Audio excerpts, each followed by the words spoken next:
Hello friends, आज हम लोग क्लास 12 ज्योग्राफी का चैप्टर नंबर 2 का पार्ट नंबर 2 दोस्तों आगे बढ़ाने जा रहे हैं। दोस्तों इसमें हम लोग 2-3 टॉपिक पढ़ चुके थे। अब अगला टॉपिक जो हमें पढ़ना है दोस्तों वो है प्रवास। तो आइए दोस्तों हम लोग इस टॉपिक को अब देखते हैं कि इस टॉपिक में हमें क्या कुछ पढ़ना है।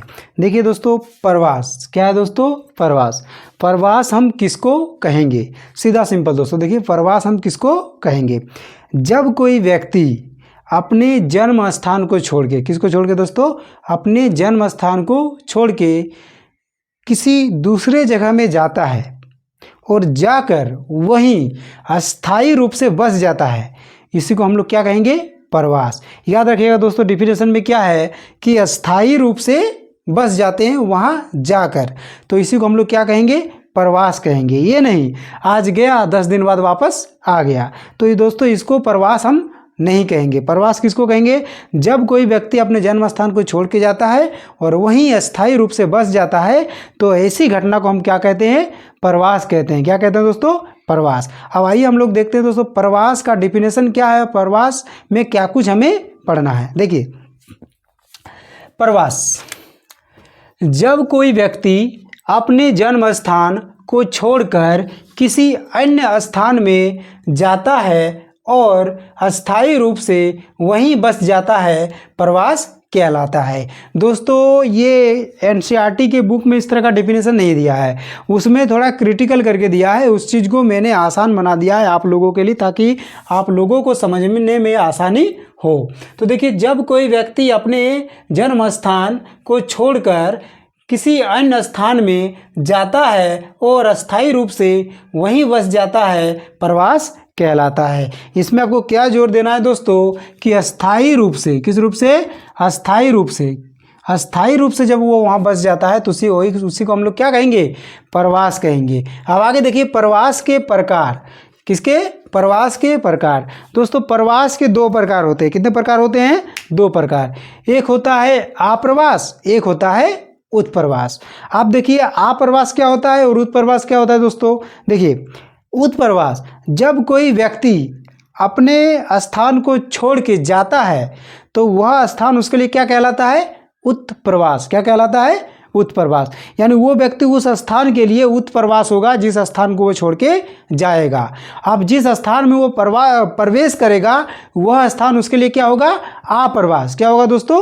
आप्रवास। आपको मेरे द्वारा बताया गया डिफिनेशन में समझ में नहीं आ रहा है, लेकिन मैं आपको इसका एक डायग्राम बना करके समझाता हूँ कि उत्प्रवास क्या होता है और आप्रवास क्या होता है। तो देखिए, एक डायग्राम के माध्यम से हम लोग कैसे समझते हैं इस चीज़ को। देखिए, उत्प्रवास और आप्रवास, ध्यान दीजिए। एक प्लेस है, एक स्टेट है दोस्तों, झारखंड। क्या है? झारखंड। आप देखिए, झारखंड से राम नाम का एक लड़का बिहार जा रहा है। कहाँ जा रहा है? बिहार। अस्थायी रूप से बसने के लिए बिहार जा रहा है। तो बिहार जब ये जा रहा है तो ये निकल कहाँ से रहा है? झारखंड से। तो झारखंड राम के लिए क्या होगा? उत्प्रवास होगा। क्या होगा? उत्प्रवास। अब ये जा कहाँ रहा है? बिहार। तो बिहार के लिए जो राम है वो क्या हो जाएगा? आप्रवास हो जाएगा। क्या हो जाएगा दोस्तों? आप्रवास। और वहीं पे देखिए, जब यहाँ से एक लड़का निकलेगा जिसका नाम है रामू, सपोज दैट, तो रामू के लिए बिहार क्या हो जाएगा? उत्प्रवास। क्या हो जाएगा दोस्तों? उत्प्रवास। और रामू के लिए झारखंड क्या हो जाएगा? आप्रवास। क्योंकि देखिए, ये आ रहा है, ये जा रहा है। ये जा रहा है मतलब उठ करके जा रहा है, समझ लो उठने का जैसा साउंड आ रहा है। उत्प्रवास यानी उठ करके जा रहा है, उठने जैसा साउंड आ रहा है, इसलिए इसको क्या कहेंगे? उत्प्रवास। उत्प्रवास में क्या होता है दोस्तों कि एक व्यक्ति अपने स्थान को छोड़ करके दूसरे स्थान में जाता है तो वह व्यक्ति, उसके लिए वह स्थान क्या होता है? उत्प्रवास होता है। और जिस स्थान में वो व्यक्ति प्रवेश करता है वहाँ के लोगों के लिए वो व्यक्ति क्या हो जाता है? आप्रवास हो जाता है। ठीक उसी प्रकार बिहार से रामू नाम का लड़का निकल करके झारखंड आता है तो बिहार रामू के लिए उत्प्रवास हो जाएगा, झारखंड रामू के लिए आप्रवास हो जाएगा, क्योंकि वो आ रहा है। समझ आ गया दोस्तों? अब आगे देखिए क्या दिया है, प्रवास की धाराएं। कौन सी धाराएं दोस्तों? प्रवास की धाराएं। अब इसमें कोई कानून, कोई लॉ की धारा नहीं है, ये प्रवास की धारा है। अब समझते हैं हम लोग प्रवास की धारा क्या है और इसमें क्या कुछ हमें पढ़ना है। दोस्तों देखिए, प्रवास की जो धाराएं हैं ये कुल 4 होती हैं। कितनी होती है? 4 धाराएं होती है। कितनी धाराएं होती है दोस्तों? 4 धाराएं। देखिए, प्रवास की धाराएं, प्रवास की धाराएं, प्रवास की धाराएं, कितनी धाराएं होती है? 4 धाराएं। देखिए, पहला नंबर 1 में क्या होगा? प्रवास की पहली धारा में कोई भी व्यक्ति शहर से शहर की ओर जा सकता है। दूसरा में कोई व्यक्ति शहर से गांव की ओर जा सकता है। कहाँ जा सकता है? शहर से गांव की ओर। तीसरी धारा में कोई व्यक्ति गांव से शहर की ओर जा सकता है। किधर जा सकता है? शहर की ओर। चौथी धारा में कोई व्यक्ति आपका गांव से गांव की ओर जा सकता है। आप देखिए, प्रवास की इतनी धाराएं होती है और इसी कंडीशन में लोग प्रवास करते हैं। देखिए कैसे प्रवास करते हैं, मैं आपको समझा रहा हूँ। देखिए, शहर से शहर की ओर प्रवास कब देखने को मिलता है आपको? ज़्यादातर कब मिलेगा? व्यापार संबंधी कार्यों में लोग शहर से शहर की ओर प्रवेश करते हैं या प्रवास करते हैं। फिर आपातकालीन या फिर रिटायर की स्थिति में लोग क्या करते हैं? शहर से गांव की ओर प्रवास करते हैं। या फिर कोरोना काल, इस तरह का महामारी में भी लोग गांव को ही बेटर समझते हैं, बोले शहर केवल देखने के लिए बढ़िया है, रहने के लिए बढ़िया नहीं है। इसलिए वो लोग क्या करते हैं? कोरोना काल में देख रहे थे आप, कितने लोग शहर से गांव की ओर आ रहे थे। अगला होगा प्रवास गांव से शहर की ओर। किधर? गांव से शहर की ओर। यह भी रोजगार की तलाश में लोग गांव से शहर की ओर प्रवास करते हैं। उसके बाद अगला प्रवास की धारा होता है गांव से गांव की ओर। दोस्तों, ये ज़्यादातर प्रवास जो है ग्रामीण इलाकों में देखने को मिलता है, तभी ये प्रवास का धारा दिया है आपको गांव से गांव की ओर। इसमें क्या होता है कि शादी विवाह जैसे संबंधों में लोग एक गांव से दूसरे गांव की ओर प्रवास करते हैं। समझ आ गया दोस्तों प्रवास की धाराएं? तो प्रवास की धारा में हमने कितनी धाराएं देखा? 4 धाराएं। क्या क्या है? या तो आदमी शहर से शहर की ओर प्रवास कर सकता है, या तो आदमी शहर से गांव की ओर प्रवास कर सकता है, या तो आदमी गांव से शहर की ओर प्रवास कर सकता है, या फिर व्यक्ति गांव से गांव की ओर प्रवास कर सकता है। और शहर से शहर की ओर प्रवास कब होता है? व्यापार संबंधी कार्यों में लोग शहर से शहर की ओर प्रवास करते हैं। अब मान लीजिए कोई व्यक्ति है जिसका अच्छी जगह जॉब लग गया है, तो वो क्या करता है? लंबे समय के लिए 60-70 साल के लिए वो चला जाता है किसी दूसरे शहर में। इस तरह से शहर में प्रवास होता है। फिर आपका शहर से गांव में प्रवास होता है। महामारी के समय, विपदा के समय लोग गांव को बेहतर समझते हैं।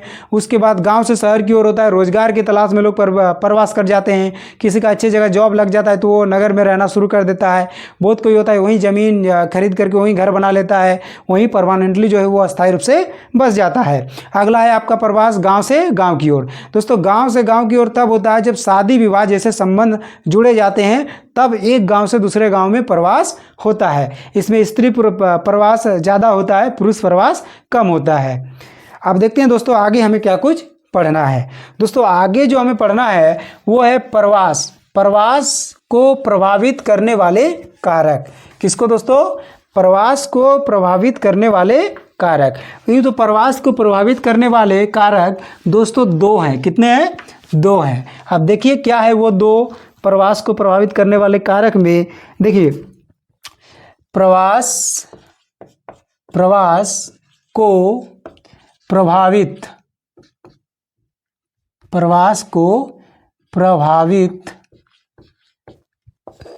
करने वाले कारक। ये आपसे सीधा सिंपल क्वेश्चन के रूप में पूछ देता है दोस्तों कि प्रवास को प्रभावित करने वाले कारक कौन कौन से हैं या फिर कितने हैं। तो देखिए दोस्तों, प्रवास को प्रभावित करने वाले 2 कारक हैं। कितने कारक हैं? 2 कारक। एक कारक है अपकर्ष कारक। क्या है दोस्तों? अपकर्ष कारक। दूसरा है प्रतिकर्ष कारक। 2 कारक है प्रवास को प्रभावित करने वाले। आप देखिए दोस्तों, जैसे कि हम आप लोग के लिए लिख दें कि प्रवास को प्रभावित करने वाले 2 कारक होते हैं। एक होता है अपकर्ष कारक, दूसरा होता है प्रतिकर्ष कारक। आप देखिए, अपकर्ष कारक और प्रतिकर्ष कारक होता क्या है? देखिए इसमें आपको जो अपकर्ष कारक होता है दोस्तों, क्या होता है? अपकर्ष कारक। जो अपकर्ष कारक होता है ये इसमें आपको केवल अच्छाई को देखा जाता है। किसको देखा जाता है? अच्छाई को। जैसे कोई शहर है जहाँ पे रोजगार की उत्तम साधन है। क्या है दोस्तों? साधन है। रहने के लिए उत्तम जलवायु है। उत्तम जलवायु है रहने के लिए। राजनीतिक प्रभाव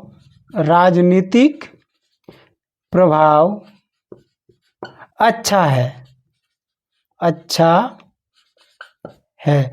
मतलब कुल मिला के दोस्तों जो प्रवास का आपका अपकर्ष कारक होगा, इसमें केवल और केवल आपको क्या देखना है कि जो चीज़ें होंगी वो सब के सब उपलब्ध होंगे, सभी चीज़ें अच्छी होंगी, यानी रहने लायक अनुकूल होंगी। इसी दशा को हम क्या कहेंगे? प्रवास के अपकर्ष कारक। मतलब अच्छे कारक को आप इसमें शामिल कर सकते हैं। तो आदमी जहाँ लोगों को रोजगार के साधन उपलब्ध होंगे लोग वहीं बसेंगे। जहाँ रहने के लिए उत्तम जलवायु मिलेगी लोग वहीं बसेंगे। जहाँ राजनीतिक प्रभाव अच्छा रहेगा लोग वहीं बसेंगे। जहाँ उपद्रव होते रहेगा, लड़ाई झगड़ा होते रहेगा, आतंकवाद से प्रभावित रहेगा, वैसे क्षेत्र में लोग नहीं रहेंगे। यानी प्रवास के अपकर्ष कारक में केवल उसके अच्छाई को देखना है कि क्या अच्छा है जो जनसंख्या को अपनी ओर खींचता है। और प्रतिकर्ष कारक में क्या देखेंगे दोस्तों? इन्हीं सब चीज़ों का जो आपको लिखाए हैं, इन्हीं सब चीज़ों का आपको नेगेटिव मिलेगा। क्या मिलेगा? आपको इन्हीं सब चीज़ों का नेगेटिव मिलेगा। इसमें इन्हीं सब चीज़ों का आपको नेगेटिव मिलेगा। इसमें पॉजिटिव होगा तो इसमें नेगेटिव होगा। आपका नेगेटिव क्या होगा दोस्तों? इसमें नेगेटिव ये होगा कि प्रतिकर्ष कारक में वैसे क्षेत्रों में लोग रहना पसंद नहीं करते हैं जहाँ रोजगार के उत्तम अवसर उपलब्ध नहीं होते हैं। जहाँ रहने के लिए उत्तम जलवायु नहीं होती है लोग वहाँ रहना पसंद नहीं करते हैं। जहाँ राजनीतिक उपद्रव होते रहता है लोग रहना पसंद नहीं करते हैं। यही है आपका प्रवास के प्रतिकर्ष कारक और ये है प्रवास के अपकर्ष कारक। समझ आ गया दोस्तों? अब आगे देखते हैं अगला जो टॉपिक है वो हमें क्या कुछ पढ़ना है दोस्तों। अब आगे देखते हैं क्या कुछ हमें पढ़ना है। अब देखते हैं दोस्तों अगला टॉपिक में हमें क्या कुछ पढ़ना है। दोस्तों अगला जो टॉपिक है वो है विश्व जनसंख्या के 2 गुना होने की अवधि। इसमें कुछ नहीं दिया है दोस्तों, आपको काल में बांट दिया है और बोला है कि बताया गया आपके बुक में कैप्शन में दिया हुआ है कि कितने समय लगे हैं हमारे विश्व में जनसंख्या इतनी ज़्यादा बढ़ने में। तो आइए देखते हैं क्या क्या है। देखिए सबसे पहले आपका यहाँ पे काल दिया है। काल मतलब दोस्तों समय दिया है, ठीक। उसके बाद यहाँ दिया है जनसंख्या, यहाँ दिया है 2 गुना होने की अवधि। अब देखिए यहाँ पे जैसे पहला है आपका 10,000 ईसा पूर्व। आज से बहुत साल पहले की ये बात कर रहा है दोस्तों, 10,000 साल पहले की बात कर रहा है। आज से 10,000 साल पहले कितने लोग थे इस पृथ्वी पर? 50 लाख लोग थे। कितने? 50 लाख। देखिए दोस्तों 50 लाख कितनी कम आबादी थी, पूरी दुनिया की ये बात कर रहा है, कितनी कम आबादी थी। फिर देखिए कहाँ से कहाँ लेके जा रहा है, कितने साल के अंतर के बाद बोल रहा है। लगभग आपको 3,000 साल से भी ज़्यादा का 3500-3600 साल के बाद बता रहा है कि आबादी कितनी हो गई? 50 करोड़। यानी इतने हजार साल बाद आबादी कितनी हुई? 50 करोड़। 50 लाख से 50 करोड़। कितने वर्ष लगे? 15 वर्ष। कितने? 15 वर्ष। अब आगे देखिए यहाँ पे आपका है दिया है, यहाँ पे 1804 ईस्वी से लेकर आपको दिया है 1804 ईस्वी में कितनी आबादी थी? 100 करोड़, जो बढ़ के कितनी हो गई? इसकी 2 गुना होने की अवधि कितनी हो गई? देखिए कितने वर्ष में 2 गुना हो गई? 154 वर्ष में 2 गुना। फिर 1927 का दिया है 200 करोड़। फिर दिया 1974 का 400 करोड़। फिर दिया आपका 2025 तक कितना हो जाएगा जनसंख्या दोस्तों? 800 करोड़। आप समझ लीजिए दोस्तों कि इतना ज़्यादा जनसंख्या बढ़ जाने का मतलब नतीजा क्या होगा।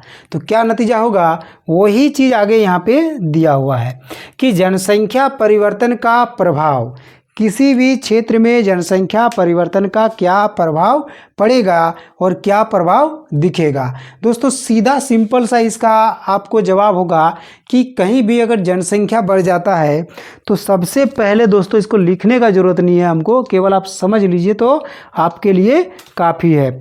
अगर किसी क्षेत्र में जनसंख्या बढ़ जाएगी दोस्तों अधिक, तो सबसे पहले आपका जो दबाव पड़ेगा वो दबाव किस पर पड़ेगा? संसाधन पर पड़ेगा। किस पर पड़ेगा दोस्तों? संसाधन पर। अब संसाधन क्या होता है देखिए, आपको ये बताने की ज़रूरत नहीं है, क्लास 10 तक में आप सीख चुके हैं कि संसाधन क्या होता है। तो सबसे ज़्यादा दबाव किस पर पड़ेगा? जितने तरह के संसाधन है उस पर दबाव पड़ेगा। जैसे आप समझ लीजिए, अगर अभी वर्तमान समय में हम लोग पेट्रोल का बहुत ज़्यादा यूज़ कर रहे हैं, जितने भी मोटर वाहन हैं लगभग को चलाने में हम लोग पेट्रोल का यूज़ करते हैं दोस्तों। तो जैसे ही पॉपुलेशन बढ़ेगा हमें वाहनों की आवश्यकता पड़ेगी, और जब वाहन बढ़ेंगे तो मेरा जो प्राकृतिक खजाना है पेट्रोल, ये दिन प्रतिदिन धीरे धीरे ख़त्म होने की कगार पे पहुंच चुका है। ये हुआ आपका खनिज का हम बात कर रहे हैं। फिर देखिए, जब लोग बढ़ेंगे तो लोगों के लिए आवास की समस्या बढ़ेगी दोस्तों। किसकी समस्या बढ़ेगी? आवास की, यानी लोगों को रहने के लिए मकानें नहीं मिलेंगी, लोगों को रहने के लिए घर नहीं मिलेंगी। आपने कभी सोचा है कि मुंबई जैसे शहर में 120 तल्ला, दुबई जैसे शहर में 250 तल्ला, इतने ऊंचे ऊंचे बिल्डिंग क्यों बनाए जाते हैं? क्या वो लोग गधे हैं इतने ऊंचे ऊंचे बिल्डिंग बनाते हैं? वो बिल्डिंग बनाने के पीछे उनका उद्देश्य क्या है कि आप कम जमीन पर, लोग देख रहे हैं कि मुंबई की ओर सब आकर्षित हो रहे हैं, रोजगार के अवसर मिल रहे हैं, लोगों को काम मिल रहा है, तो मुंबई की ओर लगातार आबादी बढ़ती जा रही है, बढ़ती जा रही है, बढ़ती जा रही है। अब वहाँ पे आवास की समस्या उत्पन्न हो गई, लोग रहेंगे कहाँ? तो लोग क्या करने लगे कि अपना जो घर बना रहे हैं उसी को क्या कर रहे हैं, उस सीमित ज़मीन पर 20 तल्ला ज़मीन, जो 20 तल्ला आपका बिल्डिंग जो है ऊँचा बना दे रहे हैं। अब जब 20 तल्ला ऊंचा बिल्डिंग बना दे रहे हैं तो आपका जितना भी ज़मीन है, मान लीजिए आपका वो 100 एकड़ ज़मीन था, 100 एकड़ ज़मीन में कितने सारे लोगों को 100 तल्ला में जाकर के एडजस्ट करके रख दिया है। क्यों ऐसा किया जा रहा है? क्योंकि ज़मीन को बचाने के लिए, क्योंकि वहाँ पे ज़मीन का अभाव है। तो अगर इसी तरह से हर क्षेत्र में अगर पॉपुलेशन बढ़ जाएगी तो आवास की समस्या उत्पन्न हो जाएगी दोस्तों। किसकी समस्या? पीछे चल जाइए, तब सब्जी का रेट क्या था, अभी सब्जी का रेट मार्केट में क्या रहता है, तब चावल का रेट क्या था मार्केट में, अब चावल का रेट क्या है। ये क्यों हो रहा है? पॉपुलेशन के बढ़ने के कारण, जनसंख्या के बढ़ने के कारण। दोस्तों वो समय दूर नहीं रहेगा, देखिएगा एक समय ऐसा आ जाएगा कि इंसान को खाना शुरू कर देगा, क्योंकि खाने के लिए उसे कुछ वस्तु ही नहीं मिलेगा। तो इसमें ये बात पूछने की क्या ज़रूरत है कि अगर जनसंख्या बढ़ जाएगा तो क्या परिवर्तन उसका, या जनसंख्या परिवर्तन का क्या प्रभाव पड़ेगा? ये कोई बोलने वाली बात है? क्या प्रभाव पड़ेगा? बहुत भयानक प्रभाव पड़ेगा दोस्तों, इसका बहुत बुरा इम्पैक्ट पड़ेगा। अब आगे देखते हैं दोस्तों, आगे हमें कौन सा टॉपिक पढ़ना है, आइए देखते हैं। तो अगला जो टॉपिक है दोस्तों वो है जनसंख्या संक्रमण। क्या पढ़ना है दोस्तों? जनसंख्या संक्रमण। अब देखिए दोस्तों, जनसंख्या संक्रमण क्या होता है, मैं इसको आपको समझा रहा हूँ। देखिए जनसंख्या संक्रमण, जब जनसंख्या संक्रमण हमको ये बताता है दोस्तों कि जब ग्रामीण क्षेत्र में रहने वाले लोग, जो ग्रामीण खेतीहार मजदूर लोग हैं, जब ये लोग पढ़ लिख के चालाक हो जाएंगे, जब ये लोग पढ़ लिख के शहर की ओर रोजगार तलाश के लिए जाएंगे, किधर जाएंगे? शहर की ओर। तो क्या हो जाएगा कि सारी की सारी आबादी शहर की ओर शिफ्ट हो जाएगी दोस्तों। इसमें क्या दिक्कत होगी? सबसे बड़ी दिक्कत होगी जनसंख्या संक्रमण में, इसमें होगा दोस्तों कि लोग जो है खेती से दूर भाग जाएंगे, लोग खेती करना पसंद नहीं करेंगे। तो इससे क्या होगा दोस्तों, जो फसल है उसकी कीमत ऑटोमेटिक बढ़ जाएगी दोस्तों। यही हमारे जनसंख्या संक्रमण में आपको दे करके रखा हुआ है। उस पूरे कैप्शन में आपको यही समझाया गया है कि जनसंख्या संक्रमण का क्या प्रभाव पड़ेगा। तो ग्रामीण खेतीहार लोग जब पढ़ लिख करके नगर में चल जाएंगे, रोजगार की तलाश में, उत्तम शिक्षा की तलाश में, और अब वहीं रहेंगे, तो इससे क्या होगा कि लोग खेती करना छोड़ देंगे। जब खेती करना छोड़ देंगे दोस्तों तो आप अंदाज़ा लगा सकते हैं कि क्या सिचुएशन हो सकता है। अगला टॉपिक दिया हुआ है जनसंख्या नियंत्रण के उपाय। ये भी कोई बोलने का चीज़ है दोस्तों। देखिए जनसंख्या संक्रमण के उपाय आप क्या कर सकते हैं? सबसे बेहतर उपाय है दोस्तों शिक्षा। क्या है? शिक्षा। आप कहेंगे सर शिक्षा कैसे हो सकता है? परिवार नियोजन नीति चलानी चाहिए, कानून बनाना चाहिए। दोस्तों सबसे ज़रूरी चीज़ है शिक्षा।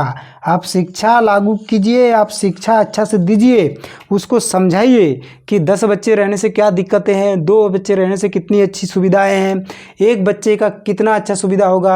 आप ये सारे चीज़ उनको समझाइए, आप इसको समझा सकते हैं शिक्षा के माध्यम से। जब वो पढ़ेगा तो आपके द्वारा कितना भी नियोजन आप बनाइए, वो सारे नियोजन को वो मानेगा।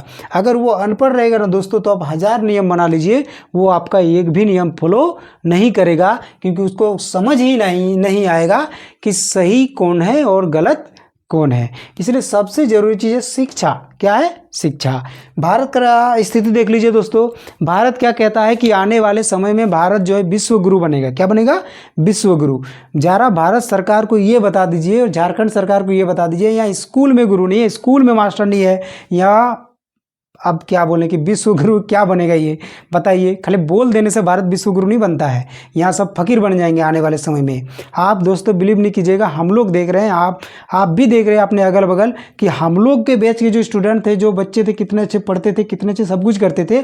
पर अभी के जो बच्चे आ रहे हैं पता नहीं इतने बिगड़ गए हैं। क्यों बिगड़ गए हैं? क्योंकि टेक्नोलॉजी के कारण, यूट्यूब के कारण, ये सारा चीज़ पबजी वगैरह इतने सारे गेम जो लॉन्च हो गए हैं, इन सब के कारण बहुत बुरा प्रभाव इसका पड़ा है। और सबसे बुरा प्रभाव पड़ा है लॉकडाउन का भी, कहीं ना कहीं लॉकडाउन का भी इसका असर है। लेकिन झारखंड सरकार या भारत सरकार को ये ध्यान देना चाहिए, स्कूल में टीचर एनी हाउ होना चाहिए दोस्तों। अगर टीचर नहीं होगा तो आप कुछ नहीं कर सकते, इसलिए टीचर का होना जरूरी है। आप किसी भी गांव में देख लीजिए, जाके 2 टीचर है, पता चला कि 800 स्टूडेंट पढ़ रहे हैं, बताइए 2 मास्टर क्या करेगा वहाँ पे?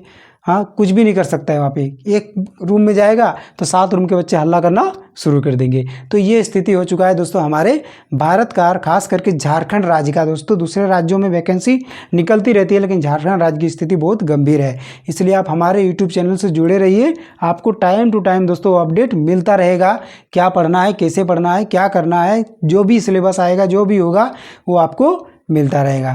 थैंक यू दोस्तों। इसी के साथ हम लोग अपना जो ये बुक नंबर 1 का चैप्टर नंबर 2 का पार्ट नंबर 2 ख़त्म कर चुके हैं। पूरा दूसरा चैप्टर हम लोग का कंप्लीट हुआ।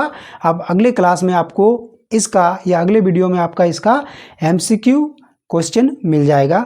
दोस्तों लॉन्ग क्वेश्चन की रही बात, तो लॉन्ग क्वेश्चन दोस्तों आपका यहीं से पूछता है, तो आप कर लीजिएगा, इन्हीं सब टॉपिक से पूछता है। जैसे प्रवास के प्रतिकर्ष कारक कौन से है, प्रवास के अपकर्ष कारक कौन से है। थैंक यू दोस्तों।